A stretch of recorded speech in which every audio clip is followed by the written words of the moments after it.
What is up, guys? Welcome back to the channel. Today's reaction video is going to be Scorigami, or every NFL score ever chart party. Now, this was suggested so many times in the comments, and when I searched it, it was said in the comments by Secret Base.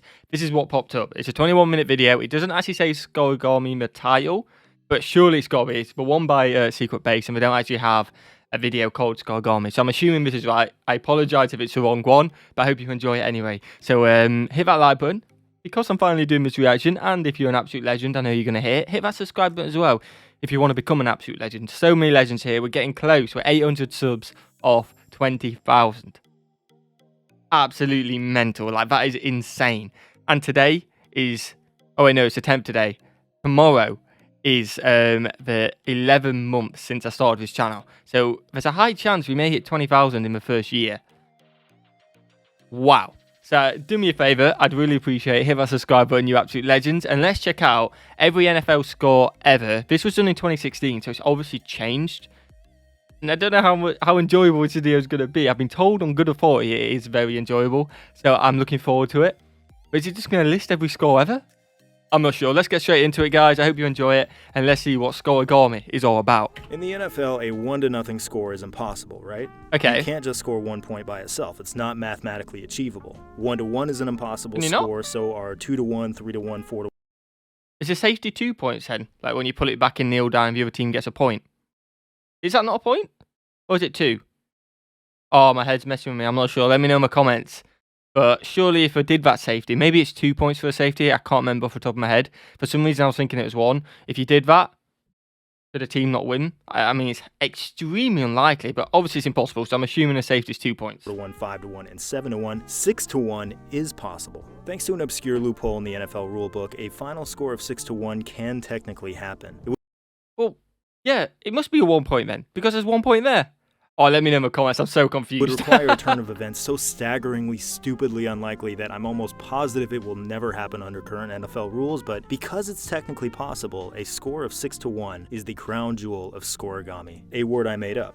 It's the art of building final scores that have never happened before in NFL history. Okay. Even after a century of play and more than 15,000 games, this beautiful craft is still alive today. Okay, fair enough. So we're not looking at every score. We're looking at every score that hasn't happened. But it may be a goldmine for them in the past 5 years. They could have already happened. I doubt it. But okay, it's going to be interesting. It's 21 minutes though. Like, I don't know what we're going to go into, but I'm keen.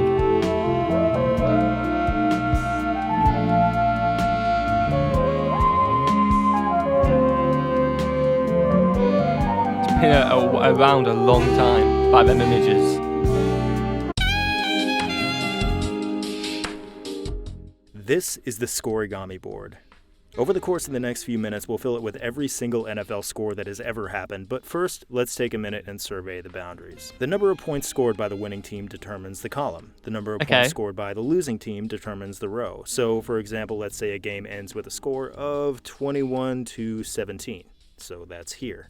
Yep. 28-0, that's here. A 14-14 tie, that would be here. Now, the reason half the board is blacked out is that naturally the loser can't have more points than the winner. For example, you can win a game 17-14, you cannot win a game 14-17. I mean, that's rocket science, but you can't have a tied game, can you? Maybe you can't have a tied game. It goes to overtime. Maybe overtime isn't included in this. Up here it gets a little bit messy because remember, you can't have a 1-1 tie. That's blacked out. You can't win 2-1, 3-1, 4-1, 5-1, or 7-1, 6-1. Again, it really is possible, and I promise we will get to that. This chart though? I'm so stops confused. at 73 because that's the highest number of points an NFL team has ever scored. Of course, there could be a 90-12 game or a 156-112 game. I mean, longtime viewers will remember the 222-0 college football That was a game. mental game. And even if we're talking about a football game that ends like 4,000 to 3,000, it's beyond the limits of physics and human anatomy, yeah, but it's not against the rule book, so it's technically in play. So I don't know about you, but the ideal football game I want to watch is a close game with a decent amount of scoring, like 27-21 or 31-28, you know, somewhere around there. Well, we start at the year 1922, the first year the NFL was called the NFL, and it looks like... From a fan's perspective, this is a disaster. Look at that top row Damn. that's covered in green. That means we've got a lot of shutout wins. Look at up there in the upper left-hand corner. That means we have a bunch of low-scoring games, 3-0 games, 0-0 games. If I were in charge of the NFL back then, I would have immediately canceled it. I think immediately cancel's a bit strong, but you just have a lot of teams which are better than the other team. And then a lot of bad teams. You've got a couple good ones, which is absolutely shutting out a lot of teams. I mean, you've just got really bad teams who can't even score against each other. I see what he means, but you've got a Grover brand, yeah? Look, the 0-0 score is lit up. Now, what that little light doesn't tell you is that there were 5 0-0 games that season. Not just one. 5? 51 games were shutouts. Oh my God. More than 2/3 of all games in 1922 were shutouts. I mean, surely it's not asking a lot to win a game in which A, both teams score double digits, and B, one team actually wins the game. Yeah. Out of all 74 games, there are 2 that fit that description. 2! You know what? I have a lot of quit in me, and they clearly didn't, because they came back the next year and it was still terrible. Look, everybody, there's even a 2-0 game. A safety was the only score of the game, and it wasn't. There we go. We've answered my question. I do apologise. A safety is 2 points, which makes sense, but now I'm even more confused about the 6-1. So much more confused about that now. But a safety is 2 points, so I can see why you can't do your 1-0, 2-0. You can't do 1-0 and all that. That makes sense. Just any safety, it was a ground rule safety. There was a fence in the end zone, and for some reason they decided that if the ball hit the fence, it would be a safety instead of a touchdown, and that's how we have the first 2-0 game in the history of the NFL. Wow. And we also have the only time a team ever scored exactly 4 points in a game. They did it naturally with 2 safeties. So what about this block over here? Will we ever see a 4-4 game with both teams scoring 2 safeties and tying? Well, alright, let's just imagine the NFL stays exactly like it has in the 21st century. Alright, stick with me here, because the numbers are about to get really big, really fast. Okay. On average, a team scores a safety every 32 games, so the odds of scoring 2 in a game are about 1 in 1,000. The score has to stay at 4 points, so the offense has to be shut out. The odds of that are about 1 in 70. So for a team to finish with exactly 4 points is about 1 in 74,000. Now for this to happen to both teams in the same game, the odds of that would be 1 in about 5.5 billion. Yeah, it's not happening, is it? It's not happening. That's incredible odds, man. But wow, 1 in 5.5 billion of it happening. Well, surely there's not going to be a 4-4. Maybe there is, like in the future, because we're only seeing on the table from them 2 seasons. So maybe there has been, but that is incredible odds. Of course, we're still not done because these odds only get us to the end of regulation. This overtime has to be scoreless, right? So the odds of a completely scoreless overtime are about 1 in 87, which means the probability of a 4-4 final score is about 1 in 471 billion games. There are 267 games in a season, so if NFL rules and behaviors never changed, we could expect to see one 4-4 game every 1.7 billion years. Hey, you know what? That's pretty good news, because we should have about 4 billion years before the surface of the Earth gets melted off by the heat of the sun. We'll have a couple so then. Plenty of time. That was sad. Let's keep it sad. In 1932, neither the Chicago Bears nor their opponent scored on offense until their 5th game. Through the first 16 quarters of the season, the Bears were outscored 2-0. Here's an article recapping their 3rd straight 0-0 game. Thousands of people knew the Bears opened their season with 2 scoreless ties, and they went, oh yeah, that sounds fun, and they went and bought a ticket and sat in the rain for hours and watched another scoreless tie, and then they went home. Who are these people? I don't understand these people. I mean, it's commitment. Fair play. If you're going to commit your team, who cares if they're bad? You're there to support them, but that is nasty, man. That is nasty. Okay, so this is my completely arbitrary idea of a quote-unquote good game. I like offense, so I like to watch a game in which both teams score at least 21 points. That's not a tall order, right? I mean, makes sense. There were 75 games like that in 2015. There have been some peaks and valleys, but throughout most of NFL history, 20 or 30% of good games have fit into this category. Across the NFL's first 15 years of existence, there were 2 games in which both teams scored 21 points. 2. Wow. But hey, if one-sided clobberings are your kind of deal, the early NFL just might be for you. The most well-known Scorigami of all time may have been the 1940 NFL Championship, the precursor to the Super Bowl, in which the Bears beat Washington 73-0. Since then, there have been some 40-point shutout wins and some 50-burger shutout wins, but no team in the last 75 years has come even close to 73-0. In a professional NFL game, 73-0. Wow. Like, yes, we reacted to that 2-2-2 college game, but again, it doesn't really count, does it? If you don't want to go and watch that reaction, go and watch it. But it pretty much was just a lot of students who kind of put a team together, and a coach who wanted a lot of revenge on a school. This is a professional team. Yes, it's back then when maybe, like we've kind of established, a lot of bad teams. There's a lot of there's a few good teams. Seems like there's a lot of bad teams who can't score and those get absolutely battered. But 73-0, man, wow. Across the history of NFL Scorigami, I see three major spikes. The first came in 1946 when the rival All-America Football Conference was founded. There were 24 Scorigami that year, largely because there were twice as many games. After 4 seasons of the NFL and AAFC completely hating each other and losing money, the NFL absorbed the AAFC and took on a few of its teams, and that is why the AAFC teams are counted here. Now, by this point, we can see a pattern start to emerge. Of course, the 4 row and column are almost completely empty. Same story with 5 and 11. 15 and 18 are also pretty empty. Now, this sort of demonstrates why Scorigami is unique to football. The way scoring is structured in other sports, scoring 1 point at a time is pretty common. In baseball, you most commonly score 1 run at a time. In basketball, there are 1-point free throw shots all the time. In hockey and soccer, you can only score by 1, so mathematically, a score can only be interesting in terms of magnitude. It really is funny when, say, the Rangers beat the Orioles 30-3, but magnitude is basically the only way it can be funny. The NFL scoring arithmetic is far more awkward. Virtually all NFL scores are built with these 5 blocks: the 7-point touchdown and extra point, the 3-point field goal, the 6-point touchdown with no conversion, the 8-point touchdown and 2-point conversion, and the 2-point safety. There are no 1 blocks here.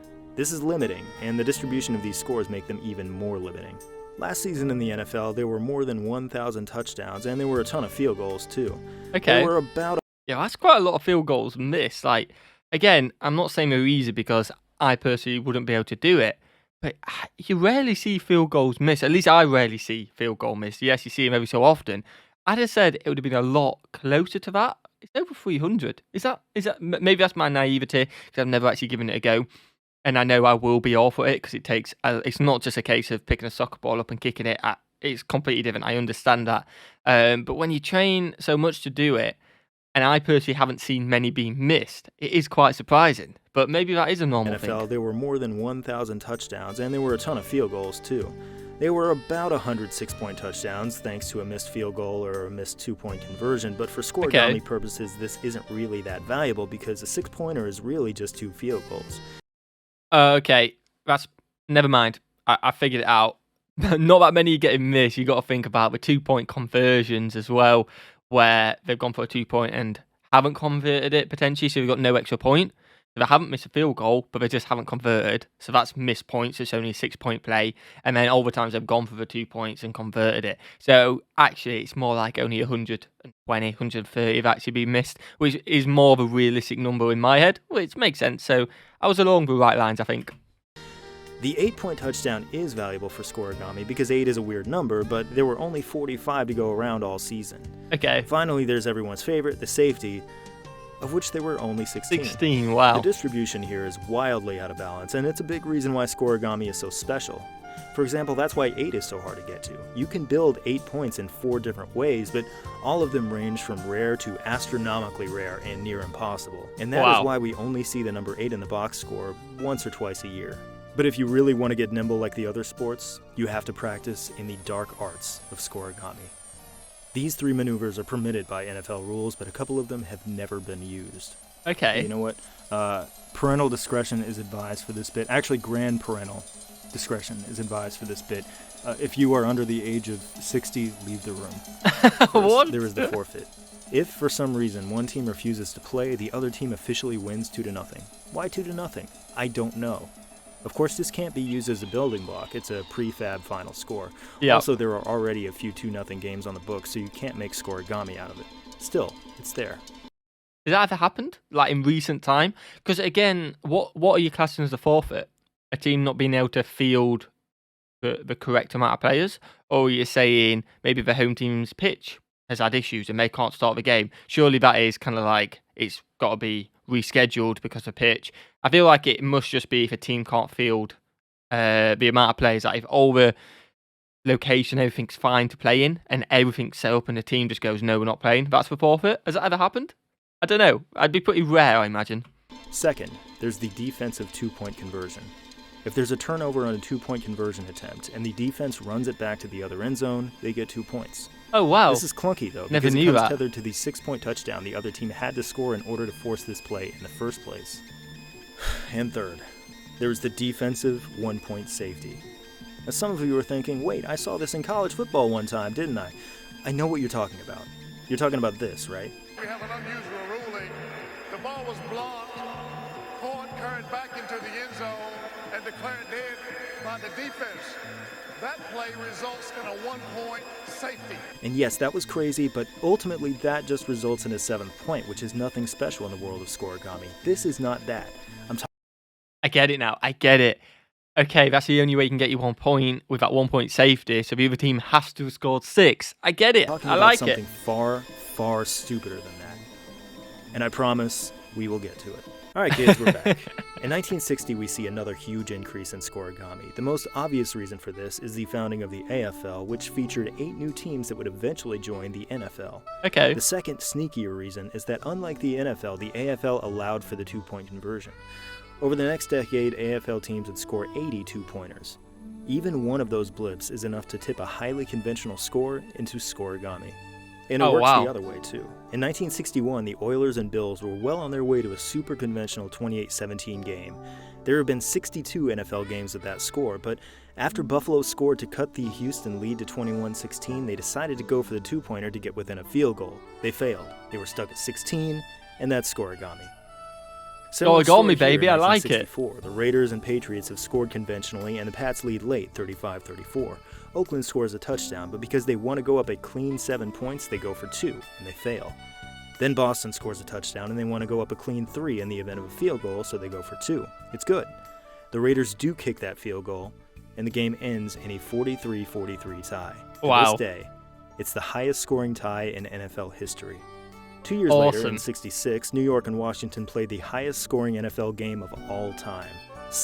Before we get into that, I just want to know, if anyone knows in the comments, do people actually track this nowadays? Like, do they have a list of what has happened, what hasn't, and they're waiting for a score, and they're watching the game like, come on, kick this, run this 2-point play conversion, you're going to get Scorigami. Like, that'd be a pretty niche and cool hobby. I'm not going to lie, it definitely would be something which I feel like a lot of people could enjoy doing. It adds another dimension to the game, whether you're watching as a neutral, you're just hoping that this score comes because it's Scorigami. Or is this a one-off video that nobody cares about? Let me know in the comments. 72-41. Pete Gogolak kicked for New York. His brother Charlie kicked for Washington. Together they kicked 14 extra points that day. And thanks to those points, this game still stands today as the greatest outlier in the history of NFL scoring. It's also thanks to really, really, really bad tackling. Oof. And finally, after nearly 50 years of existence, the NFL's concrete was beginning to set. The AFL and the NFL had merged, the Super Bowl became a fixture, and the 2-point conversion was done away with entirely. The league's popularity grew, and the art of Scorigami began to die. In 1992, there was only one Scorigami, the lowest number the NFL had ever seen. When you start getting them scores in, over years, it's going to be hard to put a new one. It's going to get to a point where there's one every however many seasons, surely. It sure didn't help things that the extra point had become essentially a formality. As the rules evolved, the kicking got better, and by the 50s, extra points were nearly automatic. In 1974, the goal was moved back, and PATs were slightly less automatic for a few years, and then they rebounded, and they became more automatic than ever. In 2015, the extra points were moved back to the 15-yard line, and even that only dipped the accuracy 4 or 5%. Oh wow, they're dropping it back. It's rebounding again. But in 1994, the NFL finally brought themselves to innovate. The NFL reintroduced the 2-point conversion, and in doing so, they saved the art of Scorigami. This was the third great Scorigami bump. In the years that followed, NFL teams created Scorigami not only by making 2-point conversions, but by missing them. Oh Week wow. one of the 2002 season, we saw Filling one of everything the strangest endings to a game in NFL history. The Chiefs and the Browns are in a dogfight. Cleveland scores a touchdown to take a 36-31 lead. They go for 2 and they miss, instantly putting this game on Scorigami red alert. At this point in history, there are plenty of scores involving a 36 that have never happened. A few minutes later, Priest Holmes rushes for his 3rd touchdown of the 4th quarter, and the Chiefs miss their own 2-point conversion. It's 37-36. If this holds, it will be Scorigami. It doesn't hold. The Browns drive downfield and kick a field goal with 29 seconds remaining. It's 39-37. If this holds, this will be Scorigami. Obviously, this is what I mean. Like, from a neutral, if you don't actually care about this game, you're just watching a game of football. I do it in soccer all the time. But you're thinking, oh, this could be Scorigami. Go on, kick this. You're actually then rooting for something to happen in the game. And I love that. It just adds an extra element to it. This isn't going to hold either, because the dam of football weirdness has bust wide open. After the field goal, the holder, Chris Gardocki, gets flagged for taunting. One story says it was the kicker who actually did the taunting. In any case, a kicker or holder getting called for taunting basically never happens. It backs up the ensuing kickoff, and the Chiefs are aided by slightly better field position. With 2 seconds left, down by 2 at their own 47, the Chiefs have to go for broke. Halfway to the ground, quarterback Trent Green chucks the ball in desperation to John Tate, a lineman who has never run with the ball in his entire life. No. All 315 pounds of John Tate rumble all the way to the Cleveland 25 before he's forced out.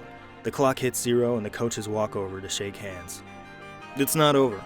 The officials call everyone off the field. Dwayne Rudd, who thought he sacked Trent Green to end the game, never saw Tate scoop the ball and run with it. He thought the game was over, and he threw his helmet in celebration in the middle of the play. That is a taunting penalty. As a rule, the Chiefs get one more untimed down. And thanks to Tate's run and a little penalty yardage tacked on, all Morten Andersen had to do is chip in a 30-yard field goal. By the way, what are the chances of that? That is extremely unlucky. You think you've made a play, you've sacked the quarterback, yes, helmet off. Don't celebrate until you hear that final whistle, man. 40-39. This is an exceptionally difficult Scorigami to achieve. Not only is one of the numbers difficult to build with an NFL score, both of them are. And not only that, it required both teams to score at least 39 points, which in and of itself is very rare, once every 391 games. Wow. Appropriately, one of the most bizarre finishes of all time resulted in a score that might never happen again.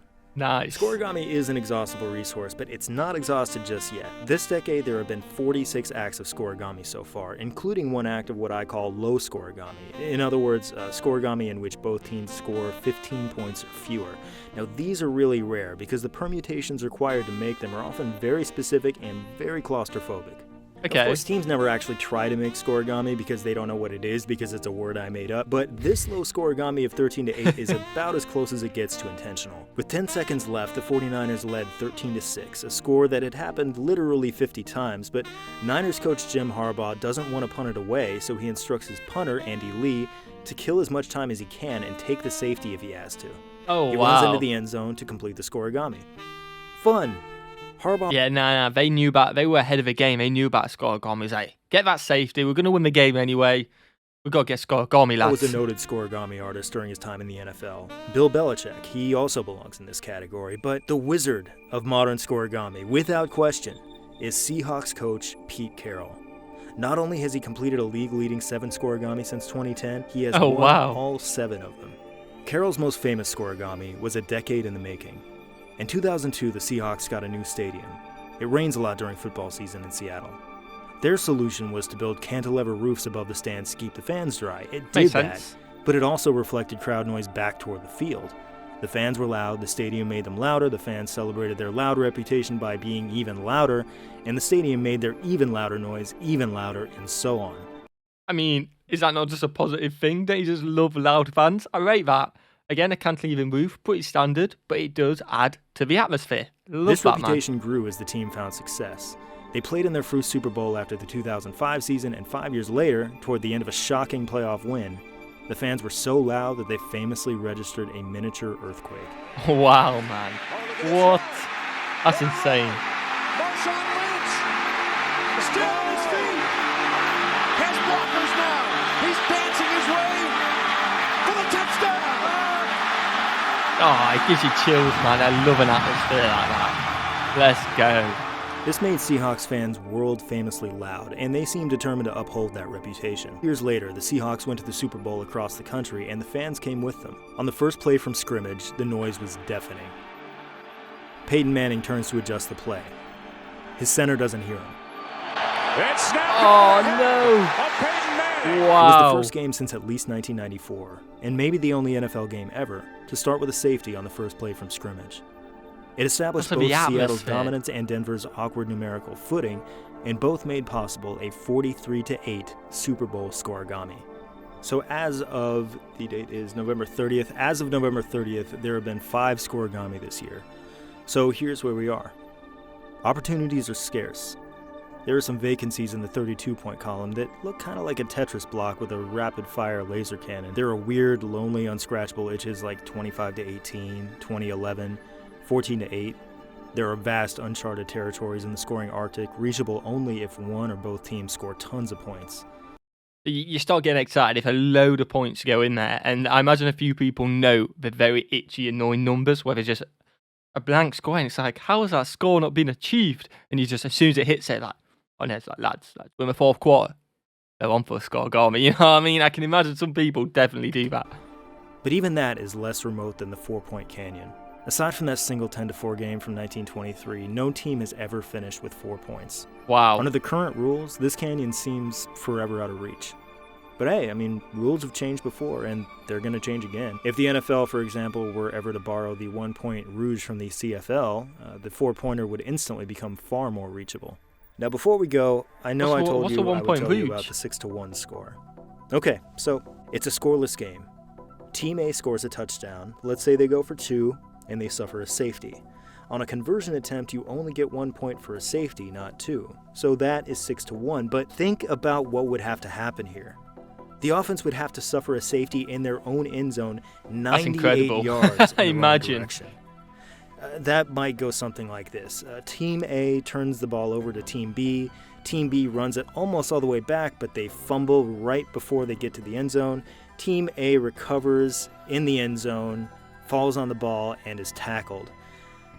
That's not going to happen, is it? Like, we talked about the odds before of the 4-4 happening. This must be 1 in 4 billion or something like that. It'd be mental. This can be drawn. I don't think it can be done. Until the day that's done, there will always be one hole in this board. And Scorigami will live forever. Forever. Yeah, forever, man. Unless it does get done. You never know.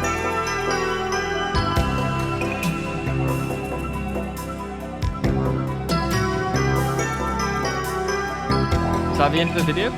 We're going to learn a bit more. I think we're going to learn a bit more. The only good YouTube video, and I haven't even finished making this video, so this one might not even be good. I don't know. So you might be kind of out of luck. Actually, now that I think about it, somebody actually showed me this trick to YouTube. We'll leave it there because I think he is just talking to his fan base, which I am part of. I absolutely love this secret base channel, but it's not part of the video, I don't think. Scorigami then. Let me know in the comments. Are you part of it? Do you buy into it? Do you love it? Does it add a bit extra to a game? Or is this a one-off video which is kind of like just mental stats? You're just like, wow, that must have taken absolutely ages to do. Let me know in the comments, guys. Hit that like button if you enjoyed. I've really enjoyed it. Something new to look at and something new to think about. And yeah, some mind-blowing stats in there as well. Hit that subscribe button. I'd seriously appreciate it. And I will see you guys in the next one. Peace.